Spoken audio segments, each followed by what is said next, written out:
Hey friends, welcome back to Cook with Kris. Today is our last Cook with Kris of the season. We are going to take a little bit of a summer break to enjoy the warm weather, and also my husband is gone for most of the summer, so my kiddos are upstairs right now with my mom, but today is going to be a little bit of a quicker one. We're definitely not going to be here for an hour, but I am sharing with you one of my favorite classic summer recipes with a twist. So, just be forewarned, there might be some kid sounds in the background, but overall, I think they're pretty happy to be watching TV upstairs with my mom, who they call Mama Lala. So that's what's happening here right now. So I'm just going to share with you guys the delicious and beautiful fresh summer ingredients that I'm going to be using in this salad, and then I'm going to share with you how I create a really beautiful summer appetizer, side to a dinner, or it's a meal on its own. If you just add a little bit of protein to it, it is absolutely delicious. So this is a little bit different from your classic Caprese salad where you see the sliced tomatoes, and by the way, this is the absolute best when tomatoes are fresh and in season, like the middle of July, though we all live in different regions, so they might be fresh and ready for you right now. I have some pretty beautiful tomatoes here, but it's not quite tomato time yet, so it's going to be delicious, but it's just going to get more delicious as the summer happens.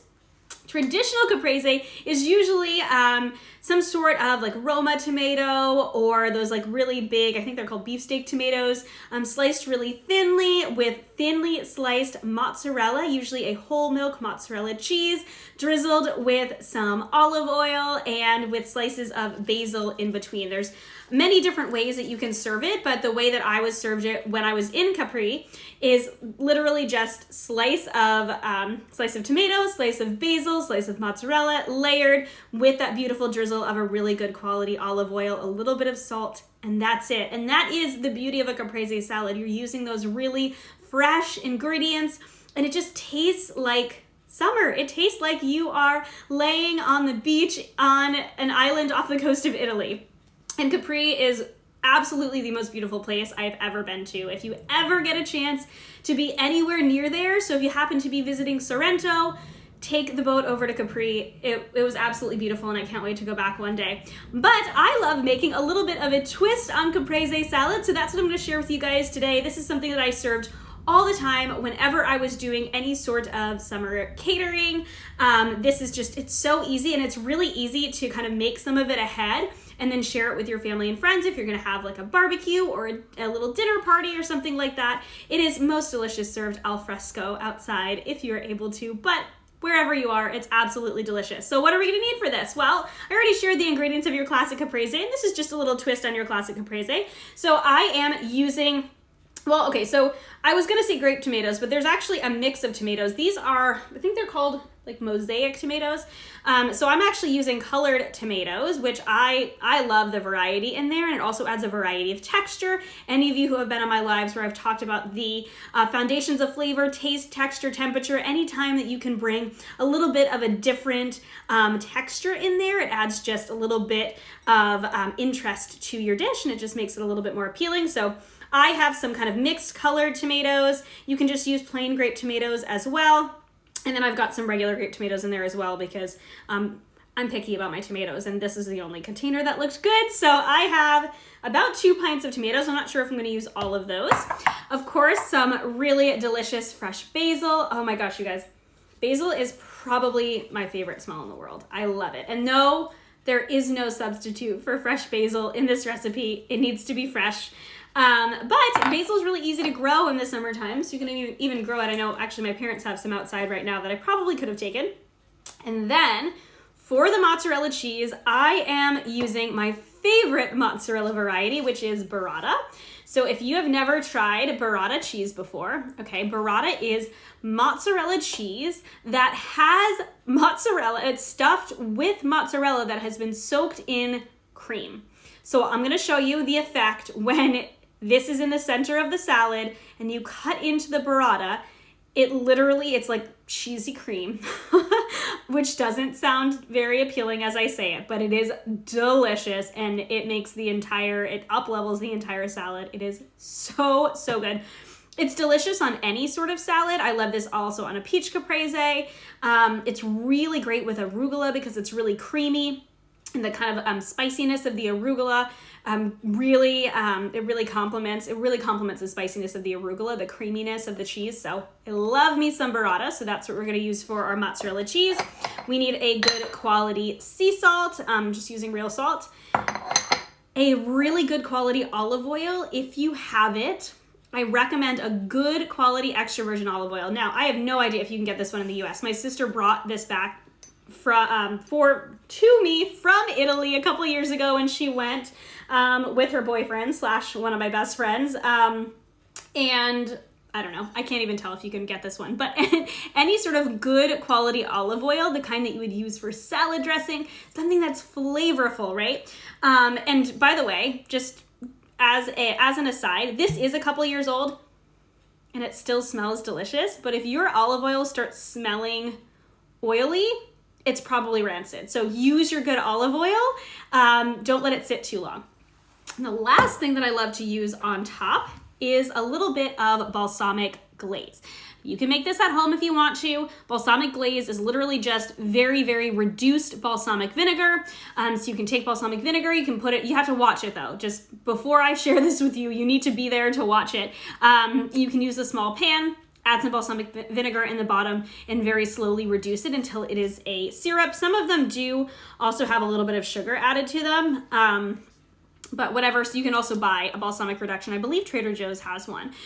So just a good balsamic reduction. You could also use just plain balsamic vinegar, but balsamic reduction is sweet because it is reduced balsamic vinegar. And if you've tried balsamic vinegar, it does have that vinegary taste to it, but it also has a slight sweetness if it's good quality balsamic vinegar.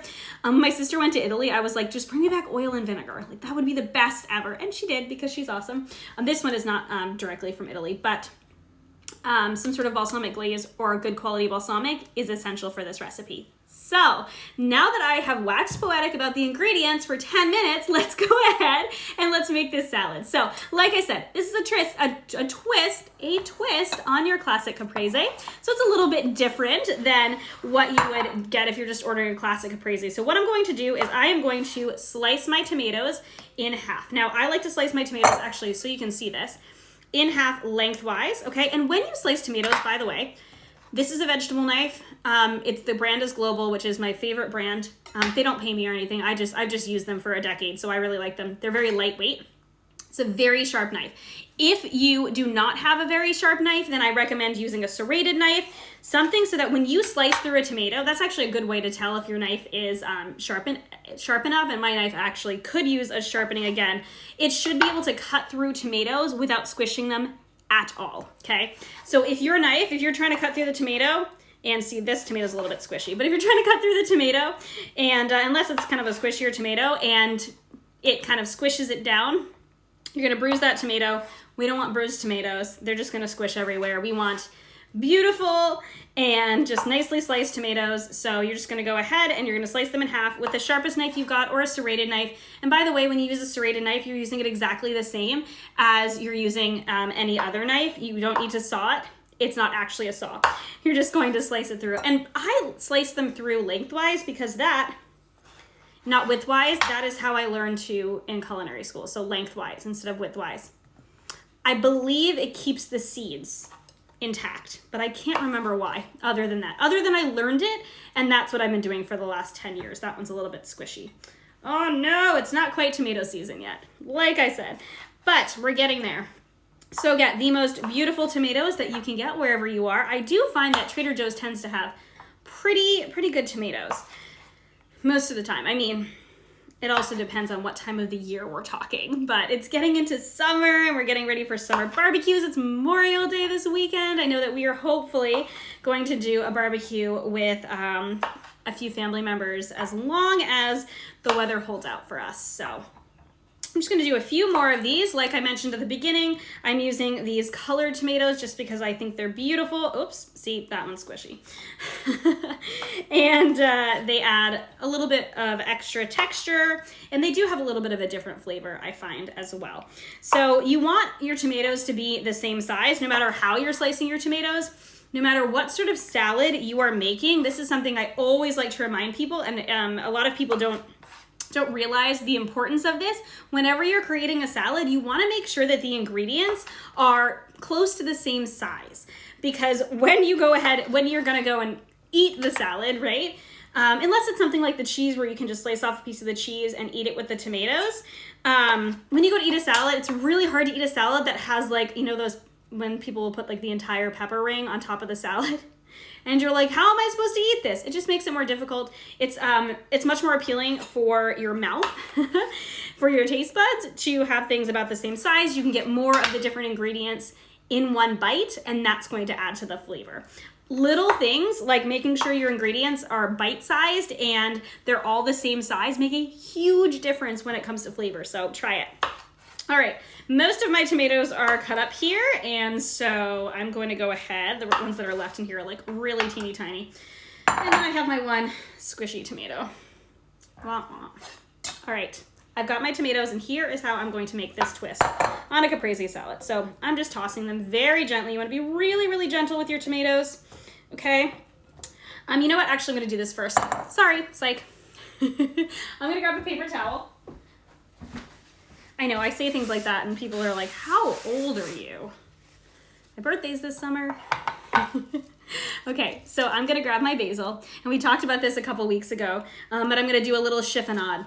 So this is sort of like a salad in a salad, okay? I'm gonna take the biggest leaves just because I want to cut up the biggest leaves. I don't wanna use the super big leaves on top of the salad. I want to use the smaller leaves on top of the salad because, again, we want everything to be around the same size. So if I was going to use big slices of tomatoes, then I would use the big basil leaves, but a giant basil leaf with a tiny tomato is going to be really intense on the basil, and you're not really going to taste the tomato. So that's why these things really matter when it comes to flavor. So how many leaves do I have here? About 5. That's probably good. I probably don't want to slice any more than that. So I'm just going to roll these up. And that's actually quite a few in there. We're gonna do our chiffonade. So literally just slicing thinly. They don't have to be super thin because this is a caprese salad. You really wanna taste that basil. So I'm just making thin slices all the way across. And then, fairly thin. We're not talking like super, super thin. But then I have these beautiful little ribbons, okay? So I'm gonna take those basil ribbons now, and I'm going to add them. And so I would say this is about 1/4 cup.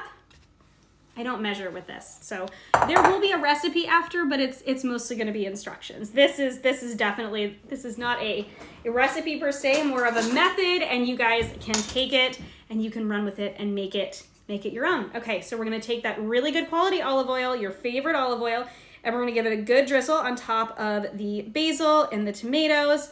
You don't wanna douse it in olive oil, just like if you were to put it on top of the caprese salad. I love this because it really does season the tomatoes with the basil and the olive oil, and I'm just gonna use a pinch of salt. Do you guys hear that? This is why I normally do these without kids. Every time, I don't know if any of you are moms, every time I hear a kid scream, I'm like even if it's not my kid. I mean, it is my kid this time, but even if it's not my kid, like you're on the beach and a kid screams, you're like, ah, and your kid's like right next to you. Mom life. Okay, so all I'm doing is tossing this olive oil, and so I want you guys to see this, okay? There is not we're not pooling olive oil on the bottom here. You don't need to douse it in olive oil. It's just well coated. You've got those basil ribbons on top. And there's a lot of basil in here because it is a caprese salad. You do want to taste that basil, but we really do want it to be as evenly distributed as possible. So we're just gonna mix that around. So, and there's just a tiny pinch of sea salt on there. I'm actually gonna taste a tomato. And it will, it'll season a little bit more in time. So good. It shouldn't taste salty. The salt is only to enhance the flavor of the tomatoes. And remember, we're adding burrata on top, so you don't want a ton of salt on there as well, because that's going to add a little bit of salt as well. So you are gonna go ahead and take your plate. I recommend something where you can really experience the beauty of the tomatoes and the basil. And I'm not a food stylist, but this is how I love to serve it.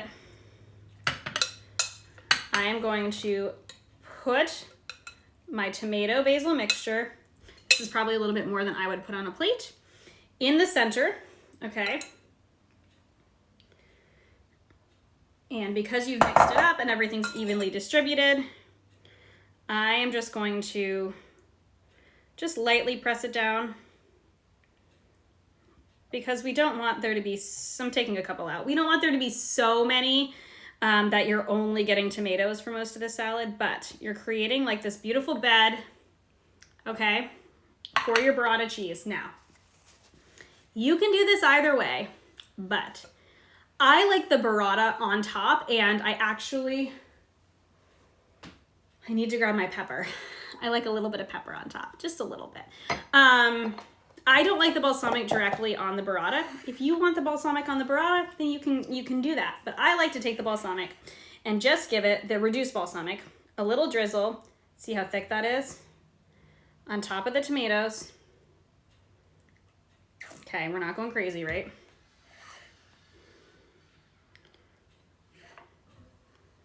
See that? Okay.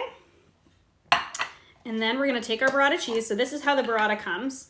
So this is like the Belgioso brand, and it comes in water. I don't want to spill it everywhere because I will.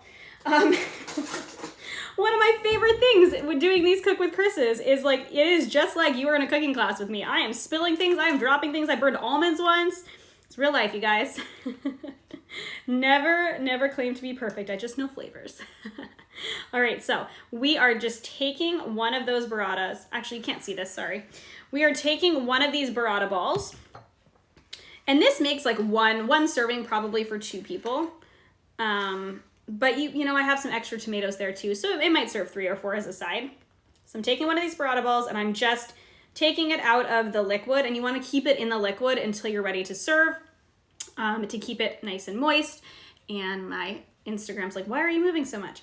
And I'm just going to just kind of lightly shake it a little bit so that it's not wet. Okay, and I'm just gonna put it right in the middle there. And I'm gonna go get my pepper because it's the one thing I forgot.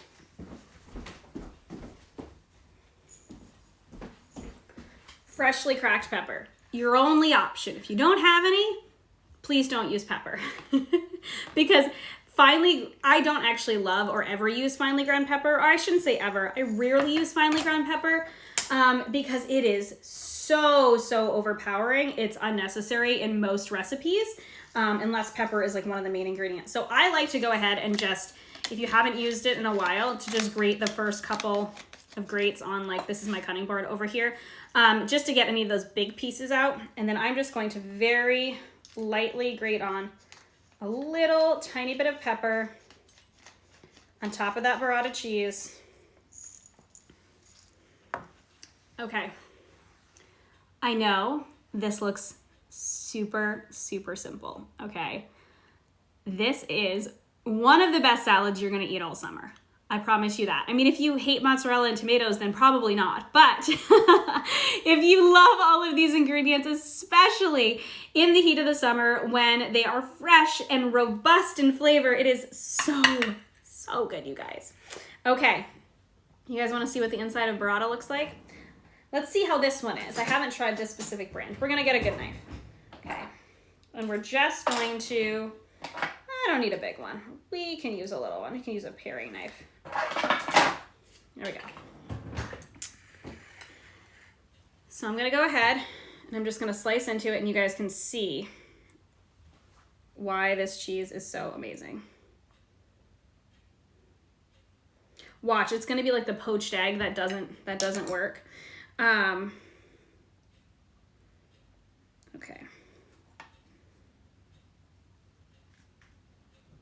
So when you open it up, it doesn't like completely spill out like crazy, but you can see, okay, there we go. Okay, as it sits, as it settles, there we go.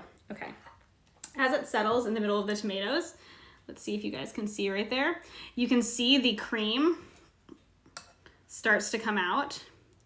And as you eat this salad, okay, whoops, sorry. And as you eat the salad, the cream is going to just become part of the salad. And it's not, you know, it's not cream, like you can see that, okay? It's not cream, like there's not heavy cream that's gonna be all over your salad. It's just a little bit. It's that creamy mozzarella on the inside, and it makes such a difference. It's so good. And of course, if you don't have burrata or you can't find it around you, then you can absolutely use regular fresh mozzarella cheese. I always recommend whole milk because it has the best flavor. So seek out the whole milk mozzarella. A lot of places have, you know, like the 2% or whatever, and it's just not the same. So there is our summer caprese salad, you guys. I think it's kind of like the perfect way to end things, at least for this season when it comes to me doing these Cook with Kris's. So we have done Cook with Kris 29 weeks in a row. We only skipped, so for 30 weeks, we only skipped 1 week because I got snowed out, and my apartment kitchen does not work well for cooking videos. So thank all of you who have been here with me for like 29 weeks in a row, which is, or I guess not in a row, there was a skip, for 30 weeks. It has been so much fun. I love cooking with all of you. And I think now is a really great time to share with all of you that I know a lot of you have requested more full-length cooking classes where I take you through an entire meal. So some of the things I've shared with you in Cook with Kris are, you know, one-pot recipes, things that could be an entire meal. But I love teaching cooking classes. I've been teaching them for a decade.